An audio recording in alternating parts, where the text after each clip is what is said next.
మీ business ఏదైనా మీ ఊర్లో promotion చేయాలంటే అది సుమన్ టీవీతోనే సాధ్యం. ఇప్పుడే సంప్రదించండి.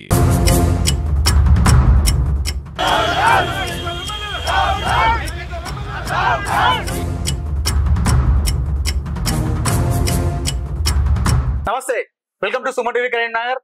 నేను మీ ప్రస్తుతం మనతో ఉన్నారు బీఆర్ఎస్ పార్టీ కరీంనగర్ జిల్లా అధ్యక్షులు జీవి రామకృష్ణారావు గారు. సో రాష్ట్రంలో అలాగే జిల్లాలో జరుగుతున్న రాజకీయ పరిణామాలపై ఆయనతో చర్చిద్దాం. అన్న నమస్తే. అన్న ఎలా ఉన్నారు? చాలా very fine, thank you very much. అన్న, జీవీఆర్ అంటే ఒక ముద్దు స్వభావి, చాలా కూల్ గా స్మూత్ గా వెళ్తాడు. అంటే మనం గతంలో చూసుకుంటే తెలంగాణ ఉద్యమం టైంలో చాలా అగ్రెసివ్ గా మీరు పనిచేశారు. అప్పుడు చొక్కాలు చించుకొని మరీ మీరు దూసుకెళ్లారు.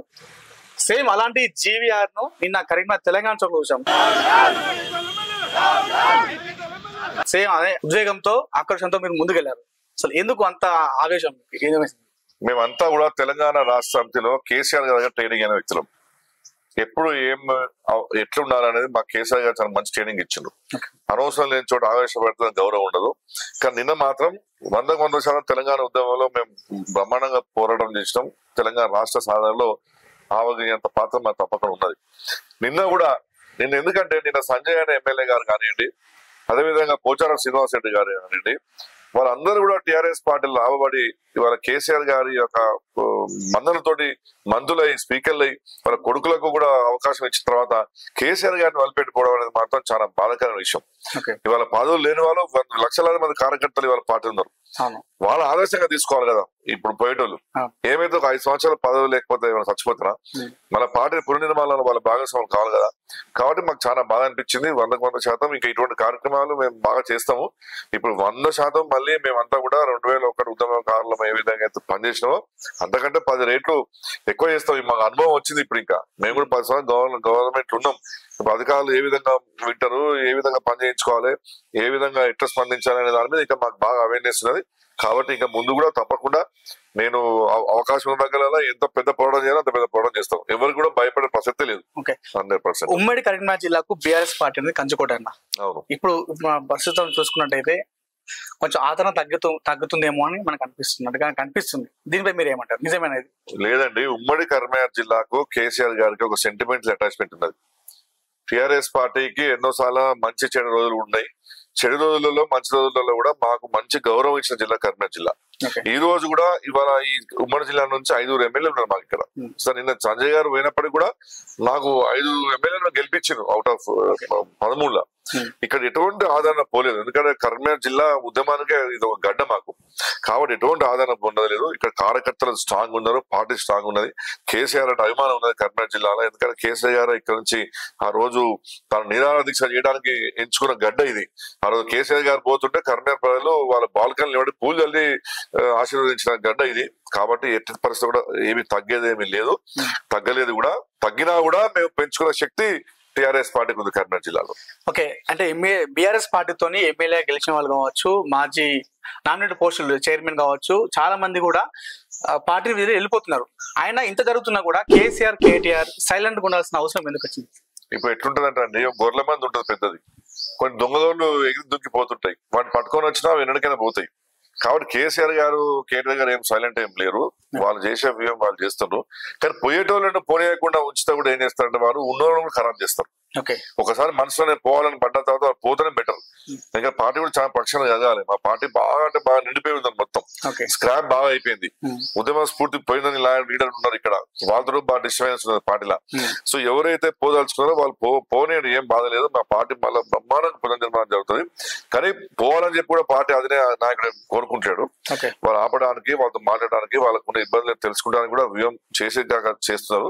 కాబట్టి 100% పార్టీని ఇంటాక్ట్ లో పెట్టడానికి కేసీఆర్ గారు కానివ్వండి, కేటీఆర్ గారు కానివ్వండి తప్పకుండా ఒక పెద్ద వ్యూహం తోటి ఉన్నారు. ఓకే, కరీంనగర్ జిల్లా బీఆర్ఎస్ పార్టీ అధ్యక్షులుగా మేయర్ కావచ్చు, అలానే ఎమ్మెల్యే గంగుల కమలాకర్ కావచ్చు, జెడ్పీ చైర్పర్సన్ కనమల విజయ్ కావచ్చు, మీరు ఇతర పార్టీ నేతలను కలవడం కావచ్చు, విషయం చెప్పడం కావచ్చు, దీన్ని మీరు ఎలా చూస్తారు?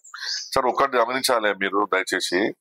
నిన్న విజయ్ గారు కొంతమంది జెడ్పీటీసీలు పోయి గౌరవంగా పొన్నం ప్రభాకర్ గారిని జిల్లా పరిషత్ సర్వసభ సమావేశానికి రావాలని చెప్పి పిలవడానికి పోయారు. దానిని అక్కడ ఉన్న కొంతమంది నాయకులు కాంగ్రెస్ పార్టీ వాళ్ళు అది ప్రెస్ కి ఫోటో పంపించుకొని వీళ్ళందరూ కూడా జిల్లా పరిషత్ చైర్మన్ పార్టీ జాయిన్ అవుతారని చెప్పి ఇవ్వడం ఎంతవరకు కరెక్ట్? తప్పు కదా అది. Okay. Number 1. Number 2, Gangula Kamalakar గారు ఇప్పుడు అన్నాడు నేను పార్టీకి పోతా అని చెప్పేసి అనలేదు. ఎక్కడ అనలేదు. ఇవాళ మా మేయర్ శ్రీనివాసరావు గారు కూడా ఇక్కడ పార్టీకి పోతానని కూడా ఎక్కడ అనలేదు. ఓకే. అంటే మనము కొన్ని సందర్భాలలో మనం వేరే నాయకులతో మాట్లాడినా వారి గురించి ఏదైనా మంచి చెప్పినా చెడు చెప్పినా మనం వెంటనే కొంతమంది ఉద్దేశపూర్వకంగా ఏదో అయిపోతున్నది పోతున్నాడు తప్పు. ఇప్పుడు నిన్న బండి సంజయ్ గారు కోమటిరెడ్డి రాజగోపాల్ రెడ్డి గారు కాలిచ్చుకున్నారు, వెంకరెడ్డి గారు. మరి దాన్ని ఏమనుకోవాలి, ఎవరి పార్టీకి పోతున్నట్టు. మరి కేంద్రంలో మనకు ఎన్నో అవసరాలు ఉంటాయి రాష్ట్రానికి. నిన్న కూడా ముఖ్యమంత్రి గారు ప్రధానమంత్రిని కలిసిండు, మన మంత్రులపై అక్కడ ఉన్న కేంద్ర మంత్రులను కలిసిండు అంటే పోయినట్టేనా పార్టీలో జాయిన్ అంటారా? అది కాదు కదా. డెమోక్రసీ ఎలక్షన్ అయిపోయినాక ఆ నాయకులు ఈ నాయకులు కలిసినంత మాత్రాన పోతున్న భావన ఉండదు.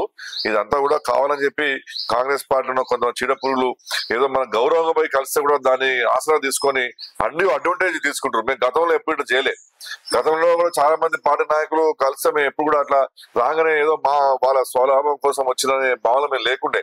ఏ పార్టీ నాయకుడు వచ్చినా కూడా మేము స్వాగతించడం, వాళ్ళు వస్తే చిన్న పనులు చేసి పెట్టాం. కానీ ఇంత దుర్మార్గంగా ఇంత కిరాతంగా ఇవాళ కలవగానే ఇక పార్టీకి వస్తున్నారని ప్రచారం మాత్రం గతంలో 10 సంవత్సరాలు టీఆర్ఎస్ ఎప్పుడు చేయలేదు. బీఆర్ఎస్ బీజేపీ ఒకటే కూడా ప్రచారం చేస్తుంది కాంగ్రెస్ అనుకుంటున్నారా? ప్రచారం చేస్తున్నారు వాళ్ళు ప్రచారం చేస్తున్నారు కదా అట్లా. కానీ వాళ్ళిద్దరు ఒకటండి, మేం కాదు ఒకటి. దానికి రుజువులు 100 రుజువులు ఉన్నాయి. నిన్న తెలంగాణ చౌకే ఉన్నది. మన మోడీ ప్రధానమంత్రి నరేంద్ర మోడీ గారి దృష్టిలో నిలబెట్టడానికి అక్కడ ఉన్న వ్యక్తులందరూ సైలెంట్ గా ఉన్నారు. పోలీస్ డిపార్ట్మెంట్ కానివ్వండి, ఇంటెలిజెన్స్ కానీ అందరు కానివ్వండి.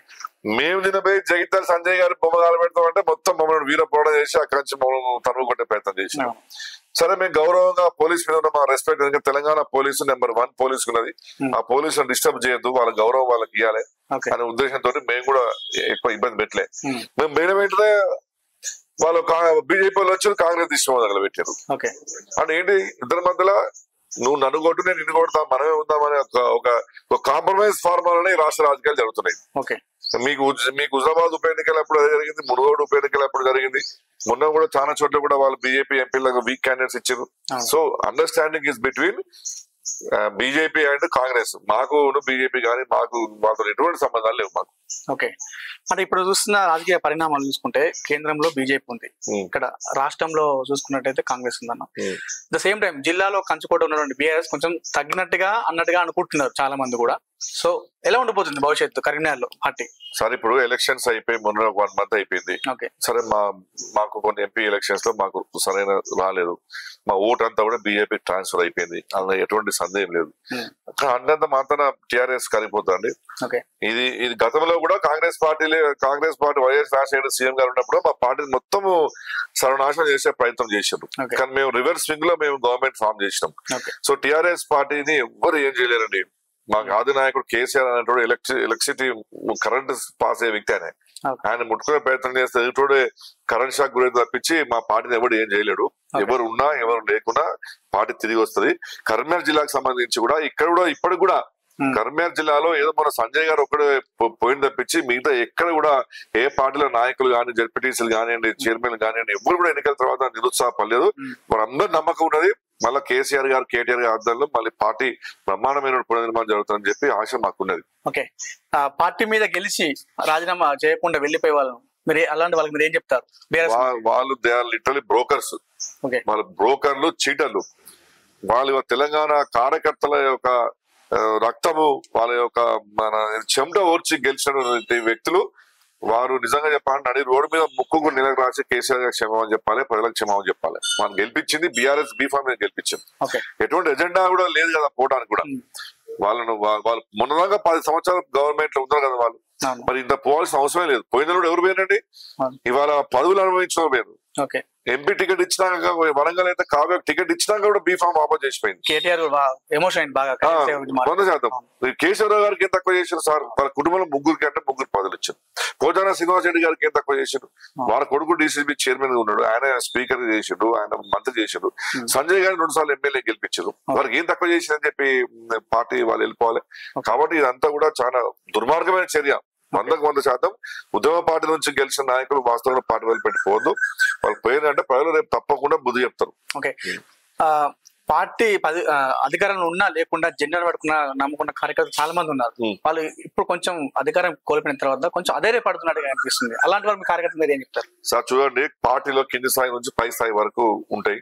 మనకు ఉన్నటువంటి ధైర్యం బట్టి ఉంటది. Okay. తప్పకుండా కింద క్యాడర్ కొంచెం ఒకటేసారి భయపడతాయో మనకు అధికారం పోయింది మాకేమైనా అయితే ఎట్లా అని చెప్పేసి 100% మన కార్యకర్తలకు మేము భరోసా ఇస్తున్నాము. చీమ కూడా మన కార్యకర్తలకు కుట్టినా ఇక్కడ పార్టీ వాళ్ళని ఆదుకుంటది. మనకు బలమైన శక్తివంతమైన నాయకులు ఉన్నారు. టిఆర్ఎస్ పార్టీలో అఖండమైన నాయకత్వం ఉన్నది, గట్టిగా గల్లం ఇప్పేటువంటి నాయకత్వం ఉన్నది. కాబట్టి ఎట్టి పరిస్థితి కూడా మా కార్యకర్తల మనోభావాలు పోవాల్సిన అవసరం. అంత తెలంగాణ ఉద్యమంలోనే కడుగట్టినటువంటి ముఖ్యమంత్రులు వైఎస్ రాజశేఖర రెడ్డి కానివ్వండి, కిరణ్ కుమార్ రెడ్డి, రోషయ్య, చంద్రబాబు నాయుడు, అటువంటిప్పుడే మేము ఉద్యమాలు నడిపి పార్టీని కాపాడుకున్నాం. ఇవాళ ఇంత పవర్ ఉన్నది మా పార్టీకి. 39 మంది ఎమ్మెల్యేలను గెలిపించారు, పోతరుగా చుమ్ముకున్నారు. ఆయనతో మాత్రం మేమేం తక్కువమండి వాళ్ళ స్ట్రెంత్. కాబట్టి మాది బ్రహ్మాండమైన ఆపరేషన్ పార్టీకి ఉన్నది. గతంలో కాంగ్రెస్ పార్టీకి ఇవ్వలేదు ప్రజలు, తెలంగాణ ప్రజలు ఆపరేషన్ స్టేటస్ మాకు ఇచ్చిండ్రు, మీ వాయిస్ ఉండాలని చెప్పేసి. కాబట్టి చీమ గుట్టినా కూడా కార్యకర్తలే కాపాడుకుంటాం. సో డెఫినెట్ గా బౌన్స్ బ్యాక్ అయితే అంటారు. 100% మన క్రికెట్ అంటారు రివర్స్ స్వింగ్ అని. ఆ రివర్స్ స్వింగ్ తోటి మేము చూడండి మా ప్రభుత్వం ఫామ్ అయితే రానున్న రోజుల్లో మళ్ళా కూడా టీఆర్ఎస్ పార్టీ వచ్చినట్టు ఇక పోయే ముచ్చలేదు. ఆల్రెడీ ఇప్పుడు ప్రజలకు అర్థమైపోయింది ఈ కాంగ్రెస్ తో ఏమి కాదని చెప్పి ఉన్నది. మొన్న ఎంపీ ఎలక్షన్స్ అప్పుడు కేవలం ఢిల్లీలో మీద ప్రభావితం చూపారని చెప్పి మాకు ఓట్లే తప్పించి మాకు బీజేపీ పడ్డ ఓట్లు మొత్తం మా టిఆర్ఎస్ చేంజ్ ఓవర్ అయిపోయింది తప్పించి ఎట్టి పరిస్థితుల్లో రేపు మళ్ళీ రానున్న రోజుల్లో మాదే అధికారం. ధన్యవాదాలు. Right, thank you very much.